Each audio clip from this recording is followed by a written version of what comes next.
ದೇವರು ಎಲ್ಲಿಟ್ಟಿದ್ದಾನೆ? ಏನ್ ಆಯ್ಕೆ ಮಾಡ್ಕೊಳ್ತೀವಿ ಅದು ನಿನ್ನಿಷ್ಟ. ಏನ್ ಆಯ್ಕೆ ಮಾಡ್ಕೊಳ್ತೀವಿ ಅದು ನಿನ್ನಿಷ್ಟ. ಮತ್ತೆ ಇಲ್ಲಿ ದೇವರ ಚಿತ್ತ ಹೆಂಗ್ ಬಂತು? ಅದನ್ನ ಯಾರು ಅರ್ಥ ಮಾಡ್ಕೊಳ್ತಿದ್ರೆ ಎಲ್ಲ ನಾನು ಅವಾಗಲೇ ಹೇಳ್ತಾ ಇದ್ದೆ, ಡಿಸೈಡ್ ಏನ್ ಆಗ್ತೀವಿ ನೀನು, ಅದನ್ನೇ ನೀನ್ ಡಿಸೈಡ್ ಆಗ್ಬೇಡ ಅಂತ ಹೇಳಿದ್ ನಾನು. ಹೌದಾ? ಎಲ್ಲವೂ ದೇವ್ರ ಚಿತ್ತ. ನೀನ್ ಸಾಯ್ಬೇಕನ್ನೋದು ದೇವ್ರ ಚಿತ್ತ ಅಂತ ಡಿಸೈಡ್ ಆಗ್ಬೇಡ. ಶ್ರಮೆ, ರೋಗ, ಬಾಧೆ, ಮರಣ, ಇಕ್ಕಟ್ಟು, ತೊಂದರೆ, ನಷ್ಟಗಳಲ್ಲಿ ಇರ್ಬೇಕನ್ನೋದು ದೇವ್ರ ಚಿತ್ತ ಅಲ್ಲವೇ ಅಲ್ಲ. ನೀನ್ ಯಾವಾಗ್ಲೂ ಆಶೀರ್ವಾದವಾಗಿರ್ಬೇಕನ್ನೋದೇ ದೇವ್ರ ಚಿತ್ತ. ಗೊತ್ತಾ? ಸಂತೋಷವಾಗಿರ್ಬೇಕನ್ನೋದೇ ದೇವ್ರ ಚಿತ್ತ. ನೆಮ್ಮದಿಯಿಂದ ಇರ್ಬೇಕನ್ನೋದೇ ದೇವ್ರ ಚಿತ್ತ. ಎಷ್ಟು ಮಂದಿ ನಂಬ್ತಾ ಇದ್ದೀರಾ?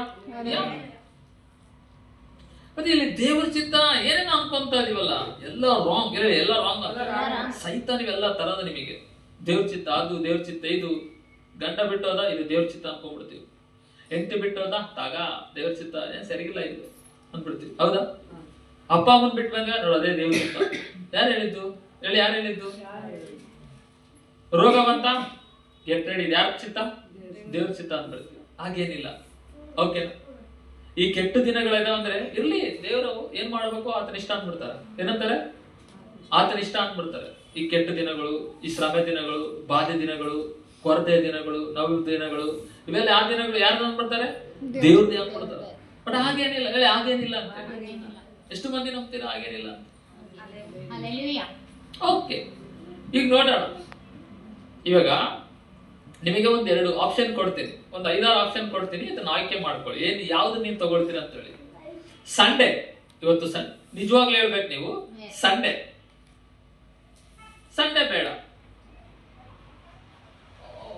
ಬೇಡ, ಬೇರೆ ದಿನ ಇಟ್ಕೊಳ್ಳೋಣ. ಯಾಕಂದ್ರೆ ಸಂಡೇ ಅಂದ್ರೆ ಎಲ್ಲರೂ ಹಂಗೆ ಅಂದ್ಬಿಡ್ತಾರೆ. ಓಕೆ, ಇವತ್ತು ನಿಮ್ಮ ಮನೆಯಲ್ಲಿ ನೀವು ಪ್ರೇಯರ್ ಮಾಡ್ಬೇಕು.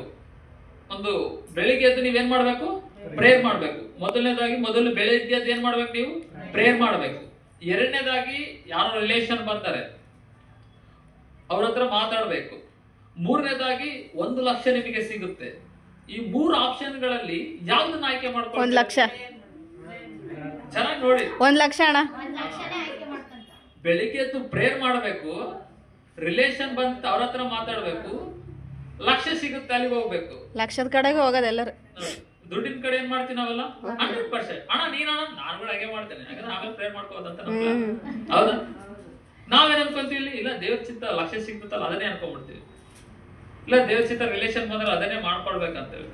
ಹೌದಾ? ಅದ್ರ ನಮ್ಮ ಮೈಂಡಿಗೆ ಬಂದಂತದ್ದು ನಾವು ಏನ್ ಅನ್ಕೊಂಡ್ಬಿಡ್ತೀವಿ? ನಾವು ದೇವ್ರ ಚಿತ್ತ ಅನ್ಕೊಂಡ್ಬಿಡ್ತೀವಿ. ನಾವು ಏನ್ ಅನ್ಕೊಂತೀವಿ ನಾವೆಲ್ಲ? ದೇವ್ರ ಚಿತ್ತ ಎಂತದ್ದು ಗೊತ್ತಾ? ನೀನು ಊಹಿಸಕ್ಕಾಗಲ್ಲ ಅಂತ ಒಂದು ಚಿತ್ತ ದೇವ್ರ ಚಿತ್ತ. ಅದು ವಿಶೇಷವಾಗಿರುತ್ತೆ. ಗೊತ್ತಾ? ಅದಕ್ಕೆ ಬಹಳ ಮಂದಿ ಹೇಳ್ತಿದ್ರು, ಮುಂದಿನ ಲೈಫ್ ಏನಾಗುತ್ತೋ ಏನೋ, ಯಾರಿಗೆ ಗೊತ್ತು? ಆ ದೇವರಿಗೆ ಗೊತ್ತು. ನೋ, ಅದು ಮುಂದೆ ಏನಾಗುತ್ತೋ ಯಾರಿಗೆ ಗೊತ್ತು ಅಂತ ಹೇಳಕ್ ಹೋಗ್ಬೇಡ. ಅದು ನಿನಗೆ ಗೊತ್ತು ಮುಂದೆ ಏನಾಗುತ್ತೋ. ನಿನ್ ಲೈಫ್ ಮುಂದೆ ಏನಾಗುತ್ತೋ ಅದು ಯಾರಿಗೆ ಗೊತ್ತು? ನಿನಗೆ. ಏನ್ ಬ್ರದರ್ ಹಿಂಗೆ ಹೇಳ್ತಾ ಇದ್ದೀರಾ? ನಿಜವಾಗ್ಲೂ ಹೇಳಿ, ನಿಜವಾಗ್ಲೂ ಆಗುತ್ತೆ. ಈಗ ನೋಡಿ, ದೇವರು ನನ್ನನ್ನು ಕರ್ದ. ಓಕೆ, ಇಲ್ಲ ನಾನೇ ನೋಡಿ, ನಾನು ನಮ್ಮ ಕ್ಯಾಸ್ಟ್ ಯಾವುದು? ಅಗಸರು ಕ್ಯಾಸ್ಟ್. ನನಗೇನಿಲ್ಲ, ಕಣ್ಣಿಲ್ಲ. ನಾನು ಎಲ್ಲಿದ್ದೆ? ಆಂಟಿ ಮನೆಯಲ್ಲಿದ್ದೆ. ಓಕೆನಾ? ನನ್ನ ಲೈಫ್ ಏನಾಗುತ್ತೋ ಅಂತ ನನಗೆ ಗೊತ್ತಿಲ್ಲ. ನನಗೆ ಗೊತ್ತಿಲ್ಲ. ಹೌದಾ? ಆದ್ರೆ ನಾನೇನು ಮಾಡಿದೆ? ದೇವ್ರು ಒಂದು ಕರೆ ಕೊಟ್ಟಾಗ ಆ ಕರೆಯನ್ನು ಹಿಡಿದು ಅದರಲ್ಲಿ ಅಲ್ಪ ಸ್ವಲ್ಪ ನಾನು ನಂಬಿಗಸ್ತನಾಗಿ, ಕಷ್ಟ ಆಗ್ಲಿ, ಸುಖ ಆಗ್ಲಿ, ನಿಂದೆ ಆಗ್ಲಿ, ಅವಮಾನ ಆಗ್ಲಿ, ಹಂಗೆ ಹೇಳ್ಕೊಂಡು ಬಂದಾಗ ಇವತ್ತು ದೇವ್ರು ಏನ್ ಮಾಡಿ ನಿಂದ್ರಿಸ್ಯಾನೆ? ಸೇವಕನಾಗಿ ನಿಂದ್ರಿಸ್ಯಾನೆ. ಆ ದಿನ ನಾನು ಆ ಕರೆ ಬೇಡ, ಏನು ಬೇಡ, ತಿರಸ್ಕಾರ ಮಾಡಿದ್ರೆ ನಾನು ಎಲ್ಲಿರ್ತಿದ್ದೆ ನನಗೆ ಗೊತ್ತಿಲ್ಲ. ಬಹುಶಃ ಆಂಟಿ ಮನೆಗೆ ಇರ್ತಿದ್ದೋ, ಎಲ್ಲ ಇರ್ತಿದ್ದೆ ಗೊತ್ತಿಲ್ಲ ಅಲ್ವಾ? ಅಂದ್ರೆ ಲೈಫ್ ಏನಾಗ್ತಿತ್ತು? ಇವಾಗ ಕೆಟ್ಟೋಗ್ಬಿಡ್ತಿತ್ತು. ಹೌದಾ?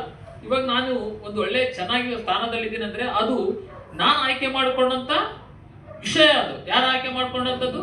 ನಾನು. ಇವಾಗ ನಿನ್ನ ಲೈಫಿಗೆ ಒಂದು ತಿರುಗು, ಬದಲಾವಣೆ, ವ್ಯತ್ಯಾಸಗಳು ಬೇಕಂದ್ರೆ ಯಾರು ಆಯ್ಕೆ ಮಾಡಬೇಕು ಗೊತ್ತಾ? ನೀವೇ ಆಯ್ಕೆ ಮಾಡ್ಕೊಳ್ಬೇಕು. ಇಲ್ಲಿ ದೇವ್ರ ಚಿತ್ತ ಇಲ್ಲ. ಯಾರ ಚಿತ್ತ ಇಲ್ಲ? ಇಲ್ಲಿ ದೇವ್ರ ಚಿತ್ತ ಇಲ್ಲ. ನಿನ್ನ ಚಿತ್ತ ದೇವ್ರು ನೋಡಲ್ಲ. ಏನ್ ನೋಡ್ತಾರೆ ಗೊತ್ತಾ? ನೀನು ಏನಾಗ್ಬೇಕು ಅದು ನೀನು ಡಿಸೈಡ್ ಮಾಡ್ಬೇಕು. ನೀನೇನಾಗ್ಬೇಕು ಅದು ನೀನು ಡಿಸೈಡ್ ಮಾಡ್ಬೇಕು. ಆ ಡಿಸೈಡ್ ಮಾಡಿದ್ರಲ್ಲಿ ನಿಂತು ಹೋರಾಟ ಆಗಲಿ, ಕಷ್ಟ ಆಗಲಿ, ಮುಂದೆ ಹೋಗುವಾಗ ನಿನಗೊಂದು ಅಲ್ಲ ಒಂದು ದಿನ ಜಯ ಸಿಗುವಂತದ್ದಾಗಿದೆ. ಏನ್ ಸಿಗುತ್ತೆ? ಜಯ ಸಿಗುತ್ತೆ. ಅದಕ್ಕೆ ಇಲ್ಲಿ ನೋಡಿ, ಬೈಬಲ್ ಏನ್ ಹೇಳುತ್ತೆ ಗೊತ್ತಾ? ಓದೋಣ ಇವಾಗ. ಇನ್ನೊಂದು ಹೇಳುತ್ತಾ, ಏನ್ ಹೇಳ್ತಾ ಇದೆ ಇಲ್ಲಿ? ಉಪದೇಶವನ್ನು ಮರೆಯಬೇಡ. ಅಂದ್ರೆ ಇಲ್ಲಿ ಸೇವಕರು ಕೂತು ವಾಕ್ಯ ಏನ್ ಹೇಳ್ತಾರಲ್ಲ ಆ ವಾಕ್ಯಗಳನ್ನ ಏನ್ ಮಾಡ್ಬಾರ್ದು ನೀವು ಮರೆಯಬಾರದು. ಓದ್ತಾರ ಏನು ಓದ್ವಾರ ಏನ್ ಹೇಳಿದ ಯಾರಿಗೆ ನೆನಪಿದೆ? ಪ್ರಾರ್ಥಿಸೋದು, ಆರಾಧಿಸೋದು, ನನ್ನಂತೆ ಇತರನ್ನ ಪ್ರೀತಿಸೋದು, ಅಂದ್ರೆ ನನ್ನಂತಲ್ಲ ಯೇಸು ಸ್ವಾಮಿನಂತೆ ಅದನ್ನ ಪ್ರೀತಿಸೋದು, ಕ್ಷಮಿಸೋದು, ದಯತು, ಇವೇ ಆಜ್ಞೆಗಳಂದ್ರೆ. ಓಕೆನಾ? ಮತ್ತೆ ನೀನು ಆಜ್ಞೆಗಳಂದ್ರೆ ಏನೇನೋ ಅನ್ಕೋಬೇಡ, ಏನೇನೋ ಅನ್ಕೋಬೇಡ, ನೀನ್ ಏನೇನೋ ಡಿಸೈಡ್ ಆಗ್ಬೇಡ ಮತ್ತೆ.